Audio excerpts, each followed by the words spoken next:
Bueno, mis queridos hermanos, especialmente a los hombres quiero que se amarren los cinturones porque vamos a ir a la palabra de Dios y a decir algunas cosas, aunque hoy voy a dar solamente la introducción. Comenzamos el primer punto el próximo domingo.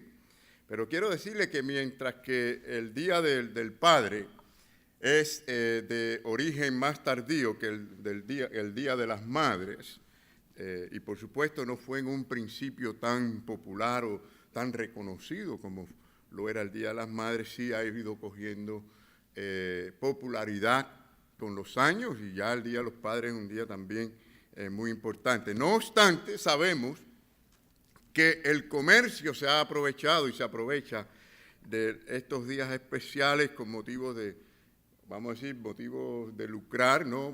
Beneficiosos para sus ganancias, promoviendo los especiales, ¿verdad? ¿Cuántas veces no ven esos especiales que dicen 60% de descuento y cuando uno analiza lo que son no más que un 20% de descuento, le aumentan el precio para engañar a la gente?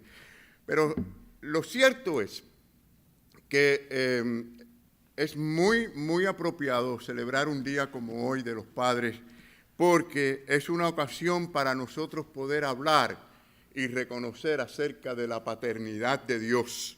Y además llamamos la atención también, muy especial, a nuestra responsabilidad como padres.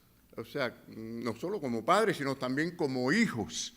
Y eso es tremendamente importante. Y hay comparaciones que debemos de hacer en este análisis, contrastes que debemos de hacer, que vienen a la mente cuando traemos la paternidad de Dios y la ponemos a la par de lo que es la paternidad del hombre, o sea, la parte humana. Y saben, Pablo, el apóstol Pablo supo unir o reunir estas dos cuando inclinaba sus rodillas, y escucharon el texto clave que acabamos de leer, que por cierto está allí en Efesios capítulo 3, 14 y 15. El apóstol decía, oraba y se refería al Padre, decía Padre de nuestro Señor Jesucristo, y decía, de quien toma nombre toda familia en los cielos y en la tierra. Así que unía estas dos cosas aún en sus oraciones. Y el título, y aquí es donde viene el asunto, hermanos, el título de Padre se atribuye a Dios en las Escrituras de manera cuádruple. O sea, no siempre se utiliza con el mismo significado. Y es bueno que lo sepamos nosotros, padres cristianos y hombres de la iglesia, e entendamos muy bien este asunto. Y es bueno y saludable el conocimiento. Así que quiero decirles en esta introducción, en primer lugar, que Dios el Padre eterno es el Padre de nuestro Señor Jesucristo, quien también es eterno, el que vino al mundo como Hijo de Dios para salvarnos de nuestros pecados, Hijo unigénito. Y esto lo podemos ver muy claramente en la Biblia, aunque no tenemos acá el texto escrito, pero si ustedes buscan, por ejemplo, en 1 Juan 3:3 habla de nuestro compañerismo, que nuestro compañerismo es con Dios el Padre y con su Hijo Jesucristo. Hay una unidad eterna ahí entre el Padre y su Hijo Jesucristo. Y por supuesto, al comienzo de la carta del apóstol Pablo a la iglesia que estaba allá en Efesios, pues vemos que él comienza diciendo, bendito sea el Dios y Padre nuestro, Señor de nuestro Señor Jesucristo. Así que, hermanos, en sus días terrenales vemos también que Jesucristo usó con mucha frecuencia, si ustedes leen los evangelios, con mucha frecuencia usó este término de padre, que en griego es pater, pero que vemos que se refiere a la parte filial, o sea, familiar, relación entre padre e hijo. ¿Cuántos de ustedes recuerdan la historia de Jesucristo cuando él tenía 12 años y que para los padres se había perdido? Y andaba perdido y ellos andaban ansiosamente buscando. ¿Lo recuerdan esa linda historia, hermano? Y saben, cuando lo hallaron, y lo hallaron en el templo, ya discutiendo hasta con los sabios, él les dijo, ¿no sabíais que en los negocios ¿de quién? En los negocios de mi Padre me conviene o me es necesario estar. Así que el Señor Jesucristo reconocía a Dios como su Padre eterno. Es más, en sus últimas horas, antes de morir en la cruz del Calvario, vemos que allí vemos esa misma relación, una relación ininterrumpida, eterna, íntima, cuando Él dice: Padre, en tus manos encomiendo mi espíritu. Comenzó desde muy pequeño a reconocer a Dios como su Padre Celestial hasta el último momento en su ministerio. Así que la Biblia es muy clara en cuanto a que Dios es el Padre de nuestro Señor Jesucristo. Y el Señor Jesucristo incluso nos enseñó a nosotros a orarle al Padre, no orarle a otros, ni santos, ni otras cosas, a orarle al Padre en su nombre, porque es el único mediador entre Dios y los hombres, como las Sagradas Escrituras dicen. Ahora, lo segundo que quiero que veamos es que también la Biblia habla de que Dios es Padre de Adán y de toda su descendencia natural. Fíjense, ya vimos que Dios es el Padre de Jesucristo, pero también es el Padre en un sentido muy específico de esa descendencia humana. Y repito que solamente en este sentido general que Dios es el Padre de todos los hombres, no en el sentido espiritual de Padre celestial o de relación de Padre e Hijo. Y muy interesante esto, y quiero que lo agarren bien. Por eso les dije, agárrense bien, pónganse los cinturones, porque como padres y hombres cristianos tenemos que conocer estas cosas. Si ustedes leen la genealogía del Señor Jesucristo, en Lucas capítulo 3, y también en Mateo está esta genealogía, es la misma genealogía. En Lucas se narra la genealogía de Jesús vamos a decir, de Jesús hasta Adán, pero termina diciendo, en toda esa genealogía dice, hijos de Dios, hijos de Dios. Y en Mateo existe la misma genealogía, ustedes lo saben, pero alguna gente dice, bueno, no entendemos por qué no es igual la genealogía. Es la misma genealogía. La única diferencia es que cuando llega a David, Mateo sigue por la línea paterna de los padres para llegar a José, porque sabemos que José no tuvo la relación con María, pero era importante, según la profecía, llegar a José. Y cuando vamos por Mateo, Mateo se tira de David en adelante por la parte materna de las madres, pero es la misma genealogía. Ahora, aquí es donde yo voy, a este punto, que dentro de esa genealogía humana, vamos a decir, habían gentes malvadas que no tenían a Dios como Padre, no había relación en cuanto a esa relación de padre e hijo. Por ejemplo, Lamec.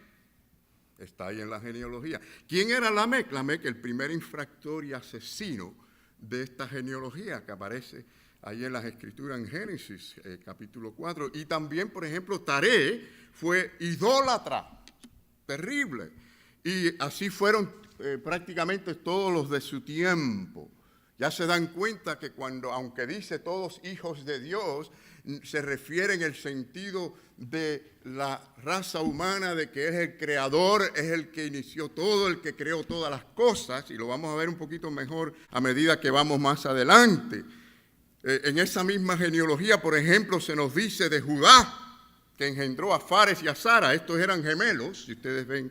Miren la genealogía, que a la gente les aburre, no las quieren leer, pero miren cuántas cosas importantes sacamos de la genealogía, ¿no? Espero que esto les anime la próxima vez que lean la genealogía. Pero dice allí, leemos la historia, y su madre era una ramera. Es decir, solamente en el sentido de la creación en general, incluyendo a los hombres, es que Dios es mencionado en las Escrituras como Padre. Por ejemplo, cuando Job hace la pregunta, ¿no tiene la lluvia, Padre? Se refería precisamente, o estaba declarando, que Dios es la fuente de origen y que no solo creó, sino también sustenta y ordena lo creado. ¿Qué les parece? Y en este sentido es Padre de todas las cosas. Lo que no podemos confundir este asunto. Así que lo que estoy diciendo es que el concepto moderno que vemos hoy en día de la paternidad de Dios, que la gente usa de que todos los hombres son hijos de Dios en relación paterna, así de familiar, es falso realmente. Está ajeno completamente de lo que la Biblia enseña en las Escrituras. Es decir, le llaman a Dios Padre en esa relación fileo, que es familiar de padre e hijo. Una falsedad no es bíblico, no es, según las Escrituras. Hay la gente por todos lados de muchas doctrinas cristianas que creen que todo el mundo es hijo de Dios en ese sentido, pero no es bíblico, no es lo que la Biblia enseña. Y claro que en el sentido de que Él nos hizo y no nos hicimos a nosotros mismos.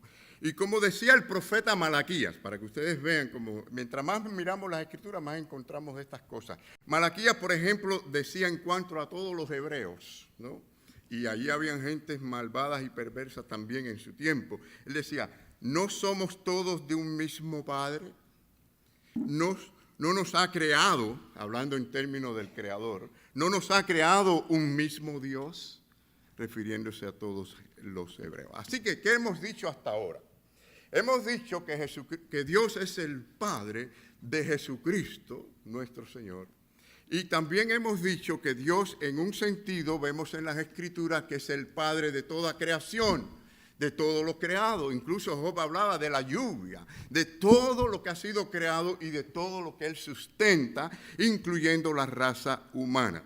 Ahora, lo tercero que podemos decir, usted encuentra esto en la Biblia muy frecuentemente, es que Dios es el Padre, ¿de qué? De las misericordias, Padre de misericordia. Ahí vemos, por ejemplo, en 2 Corintios 1:3, pero está por toda la Biblia. Y cuando yo digo que nuestro Padre es misericordioso, hermanos, ¿cuánto decimos amén? Qué bueno que Dios es misericordioso, hermano. Miren, tanto en lo material como en lo espiritual, fluyen de su generosa mano, ¿verdad? Al mundo, a la humanidad, realmente, cada día, como Él quiere, cuando Él quiere, de la manera que Él quiere. Hermanos, miren, si no fuera por la misericordia de Dios, no existiéramos. O los malvados o los inconversos no existieran. Si no fuera por la misericordia de Dios. Nadie podrá decir algún día que Dios no tuvo misericordia. La tiene todos los días. Y lo vemos también en las Escrituras. Ahora, la Biblia es clara en que habrá condenación para todos aquellos no salvos, para los que no estén en Cristo. Fíjense bien, habrá condenación eterna, condenación en un infierno para los que no estén en Cristo, no los salvos. En cambio, vemos también que la lluvia cae tanto para uno como para el otro. ¿Qué les parece? Y recuerdan la historia bíblica, deben de tenerla fresquecita en la mente, porque estuvimos como 3 semanas en esa historia hace poco, cuando Dios salvó a José. ¿Recuerdan esa historia? Y lo salvó porque, bueno, ya ustedes saben toda la trayectoria, y lo llevó a Egipto, a gobernar a Egipto, y vino aquellos 7 años de hambre. Bueno, según el sueño que tuvo el faraón, ¿no? Las 7 vacas gordas y después las 7 vacas... Bueno, ya saben la historia, la hemos estudiado. El asunto es el siguiente: Dios salvó a su pueblo, por supuesto que todo, si lo analizamos bien y lo comparamos, todas esas misericordias que caen como lluvia hacia los inconversos, hacia el mundo, tiene relación con el hecho que Dios está bendiciendo, guiando, y con el propósito de salvar y bendecir a su pueblo escogido. Es algo increíble, ¿verdad? Para nosotros poder comprender algo tan grande. Pero cuando Dios salvó a José de aquella hambruna, estaba salvando a muchos pueblos también, porque, como ustedes pudieron ver, por la sabiduría que Dios le dio, pudo guardar aquellos alimentos para cuando vinieran esos 7 años. Y Egipto especialmente fue salvado por la misericordia también de Dios. Entonces, hermanos, si recuerdan la historia bíblica, así fue, y esto es lo que se define mejor como la misericordia general de Dios sobre los hijos de la creación, algo que no debe confundirse con la misericordia de Dios sobre los hijos de la gracia. Para nada debe confundirse. Así que Dios es el Padre de toda misericordia. Y aquí vamos a la parte de la cuarta manera en que Dios es reconocido como Padre. Dios es el Padre de todos los regenerados. ¿Quiénes son los regenerados? Los salvos, los convertidos, los hijos de Dios, los nacidos de nuevo, los elegidos, como usted quiera exponerlo. Son los seguidores de Cristo, las ovejas de Cristo, los hijos de Dios. Miren, el modernismo cristiano, o cristianismo moderno, como quieran decirlo, de estos tiempos exalta, como ya les dije, esa paternidad de Dios, de que Dios, en este sentido que vamos a hablar aquí, es Padre de todo el mundo. Y que todo el mundo es hijo de Dios en ese sentido, ¿no? De relación familiar. Y esto es un error que se comete sin tener en cuenta, hermanos, la obra de Cristo. Realmente, indirectamente están echando abajo la obra de Jesucristo, porque para eso Cristo obró en la cruz con un propósito muy específico para salvar y rescatar a aquellos que estaban perdidos. Y entonces, hermanos, en este sentido, vemos que es todo lo contrario a lo que la gente está enseñando. Y yo quiero tocar este versículo en Romanos 3:23 que dice, por cuanto todos pecaron, ¿y qué dice? ¿Y están qué?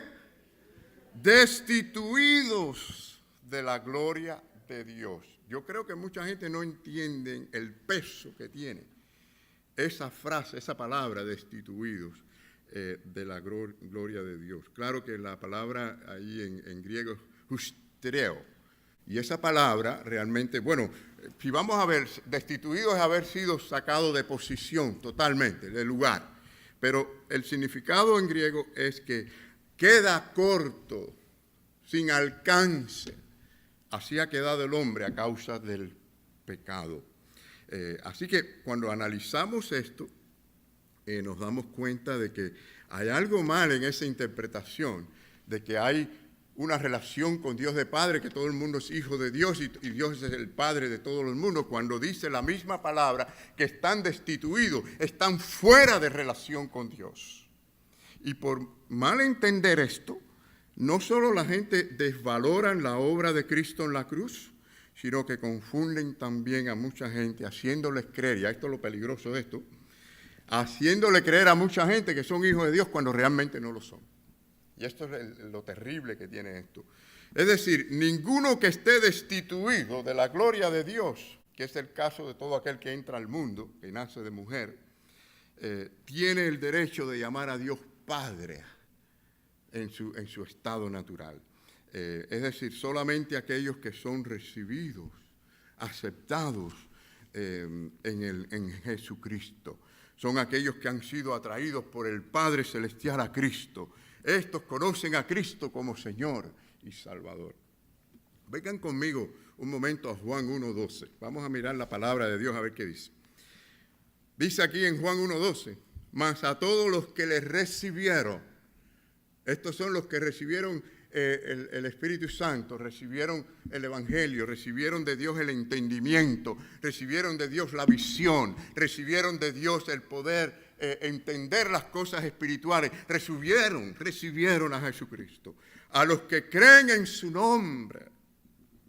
Ahora viene la parte importante. Les dio, ¿qué les dio? ¿Y quién lo dio? Lo dio Dios. Dios les dio algo que no tenían. Dios les dio potestad de ser hechos, algo que no eran hijos de Dios. Se da cuenta que entonces no todos son hijos de Dios, sino aquellos a quienes Dios le da la potestad de serlo, hijos de Dios. Y así que es un privilegio, el ser hijo de Dios es un privilegio solamente para los que tienen el Espíritu de Dios. El apóstol Pablo le escribió a aquellos creyentes de Gálatas, en la carta a los Gálatas, por allá en el capítulo 4, podemos leer en el versículo 6, allí se les dice a ellos que ellos tienen el privilegio de llamarle a Dios Padre por ser hijos de Dios. Dice, y por cuanto sois lo que no eran, por cuanto ahora sois a través de Cristo hijos, Dios envió a vuestros corazones el Espíritu de su Hijo, el cual clama, escuche, Esto hace que la persona ahora tenga una relación a Dios. ¿Por qué? Porque por medio del Espíritu Santo la persona clama a Dios. Abba, Padre. Y el contexto de este capítulo muestra, si ustedes leen todo el contexto, es que la Trinidad, el Dios Padre, Hijo y Espíritu Santo, están obrando juntos para la salvación del hombre y para que podamos tener esta relación familiar. Así que Dios el Padre envió al Hijo, Dios el Hijo envió al Espíritu Santo, y el Espíritu Santo, o Dios Espíritu Santo, obra en el hombre para que clame y se relacione con Dios, porque es ahora parte de la familia de Dios. Así que el contraste, para que ustedes entiendan esto en el contexto, esto no está tratando aquí la diferencia entre hijos inmaduros y hijos maduros. Aquí el contraste es entre esclavos o siervos e hijos. Por ejemplo, el esclavo o el siervo no le puede llamar padre a su amo, pero el hijo sí tiene el derecho, le pertenece llamarle a su padre, llamarle padre.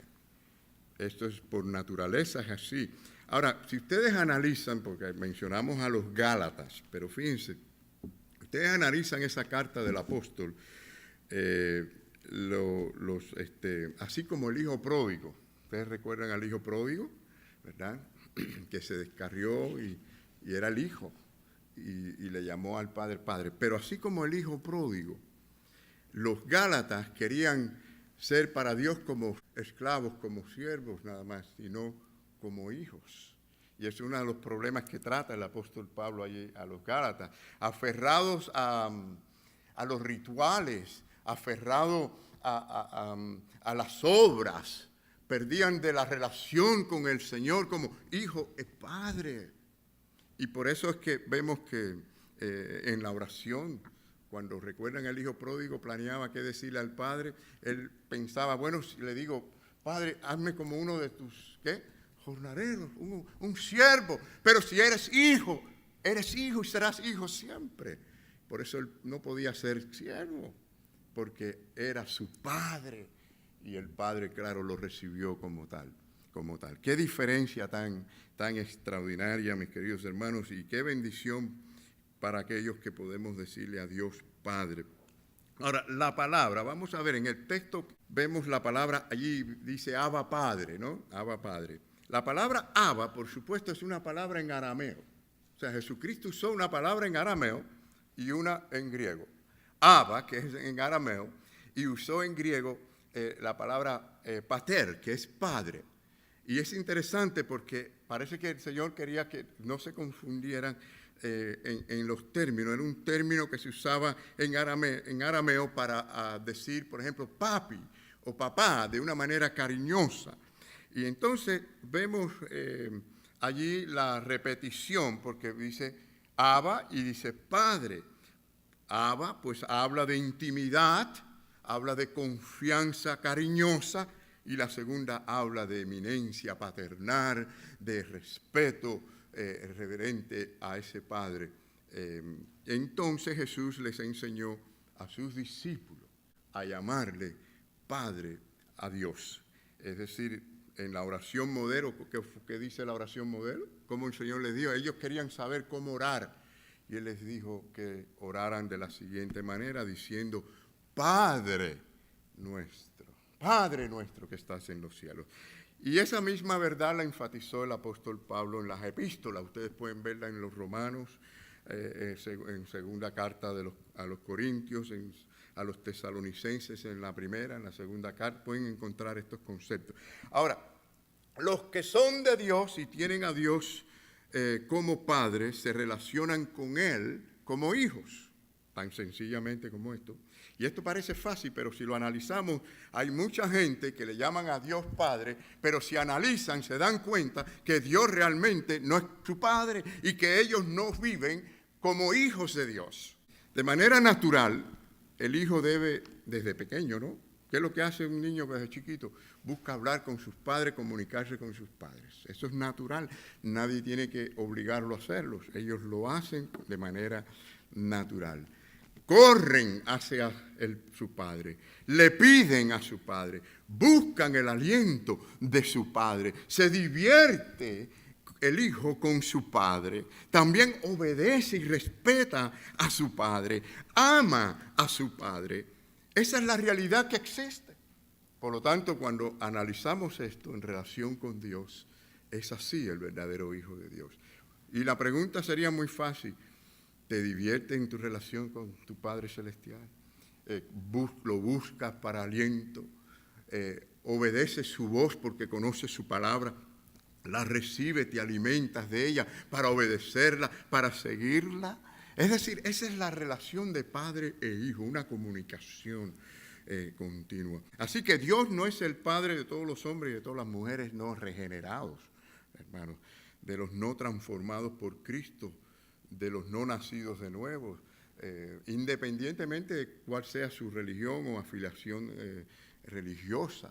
Usted puede ser miembro de la Iglesia Bautista Renacer y no tener a Dios como su Padre Celestial. Miren este pasaje, hombre, amárranse los cinturones, se los dije, ¿no? Vamos a ver, ¿qué dijo Jesucristo a los religiosos de sus días? Allí en la palabra encontramos, según el apóstol Juan, en el capítulo 8, versículo 44, allí lo pueden ver, le dijo, vosotros sois de vuestro padre, el diablo. Miren, yo no encuentro palabras más duras que las que el propio Jesucristo habló, pero les dijo la verdad.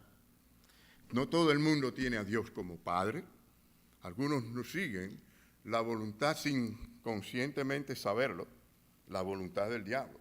Así mismo es, vosotros sois de vuestro padre. Entonces hay algunos en el mundo, aunque sean religiosos como a estos, a quienes Cristo les habló, porque rechazaban a Cristo como el Hijo de Dios, tienen al diablo, quien es el padre de las tinieblas, a ese siguen. Y la voluntad y los deseos, esos siguen cada cual por su propio camino, ¿no? Por ejemplo, la gente que dice, yo creo a mi manera, bueno, esa es una de las maneras, ¿no? Pero hay que creer a la manera de Dios, a la manera que Dios enseña. Ahora, en cambio, los que son llamados por Dios, los regenerados, los salvos, los nacidos de nuevo, los escogidos, todos estos son los que pueden decirle a Dios, Padre. En el Salmo 89, me encanta el Salmo 89, yo quiero que ustedes vean esto conmigo. Dios hace un pacto con David. Y ese pacto que Dios hace con David es el mismo pacto que hace con sus hijos, con sus escogidos. Miren, Dios hace ese pacto con David. Y miren lo que realmente le dice. David comienza diciendo que para siempre Él cantará acerca de la misericordia de Dios. Eso es lo que hacemos los hijos de Dios, cantamos. Y cantamos de la misericordia de Dios. No, luego expone la declaración de Dios. Miren lo que Dios le dice. Primero en el versículo 3 le dice, hice pacto con mi escogido. Y es el mismo pacto que Dios hace con sus escogidos. O sea, lo que estamos viendo en David es lo que se aplica a los salvos. Ahora, luego, miren esto, Dios declara, Dios llama a estos que están en el pacto a que le clamen a Él, a que le llamen a Él. El mismo Dios, que le llamen como Padre y Dios de salvación. El que declara es Dios, ¿no es así? Dios, ¿recuerdan cuando Dios dijo, sea la luz? ¿Qué fue? Fue la luz. Y cuando Dios declaró que sus hijos le van a clamar a Él, le van a llamar Padre, créanme, por eso leímos ya en el Nuevo Testamento como el Espíritu produce que le digamos, Abba Padre.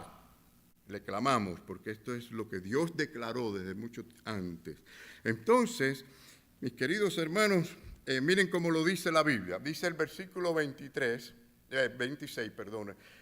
Él me clamará. Él me clamará, mi Padre eres tú, mi Dios y roca de mi salvación. Así está la palabra de Dios. Los hijos de Dios claman, oran, piden, porque no pueden dejar de hacerlo, porque es su Padre celestial. Así como los hijos terrenales se comunican, hablan, buscan a sus padres para una cosa o para otra, ¿verdad? Y nos alegramos cuando lo hacen, aunque estén casados, ¿verdad? Pero esa es la relación. No la podemos evitar porque es natural. Ahora, ¿cómo alguien va a decir Dios es mi Padre y jamás piensa en Dios, jamás busca su palabra, jamás necesita de su aliento, jamás habla con Él? Porque hay una vida muerta, espiritualmente hablando, señores. Y lo peor que podemos hacer es engañarnos a nosotros mismos, ¿verdad? Así que Dios mismo determinó que era así esto. Yo quiero terminar esta introducción, le dije que era una introducción, pero a medida que recordemos hoy lo que le debemos a nuestros padres terrenales, para aquellos que los tenemos, debemos de ser agradecidos a ellos y darle gracias a Dios, ¿verdad? Por todo eso. A la vez tenemos que pensar en que nosotros también como hijos debemos de responder a ellos con amor, ¿verdad? Dice la palabra que honremos a nuestros padres, ¿no? Y tenemos que honrarles. Pero a la vez pensar en la parte espiritual, de que Dios si es nuestro Padre, tenemos que amarle y ser obediente al Señor. Yo quiero terminar con, Efesios 3, que es el pasaje, el texto clave para recordarles, ¿no? Hablando de esta relación, yo quiero recordarles, hermanos, aquel momento histórico que ustedes lo conocen muy bien. En la Biblia había cuenta de un hombre que era muy bajito, pero muy bajito. ¿Quién era ese hombre? ¿Cómo se llamaba? Zaqueo. Ustedes fueron a la escuela dominical desde niño, ¿verdad? Y Zaqueo, que yo me acuerdo el corito ese de Zaqueo, que era muy chiquitico, se subió en un árbol para poder ver a Jesús, porque la multitud no lo dejaba ver al Señor.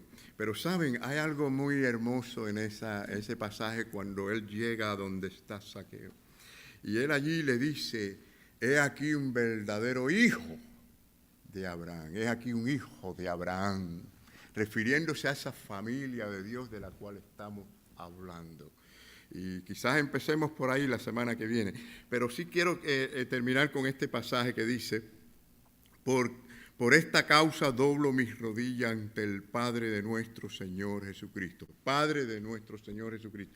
Y tenemos que doblar rodillas y orar los unos por los otros como familia. Y dice, de quien toma nombre toda familia en los cielos y en la tierra. El apóstol Pablo orando por la familia espiritual. Así que, hermanos, termino simplemente llamando a los hombres sobre todo, ¿verdad? Y las mujeres también, porque esto es un asunto de relación con nuestro Padre Celestial.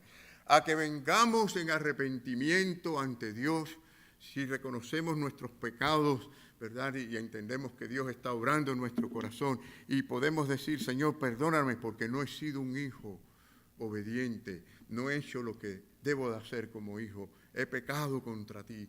Limpia mi corazón, recíbame, Señor, perdona mis pecados, te necesito tu misericordia.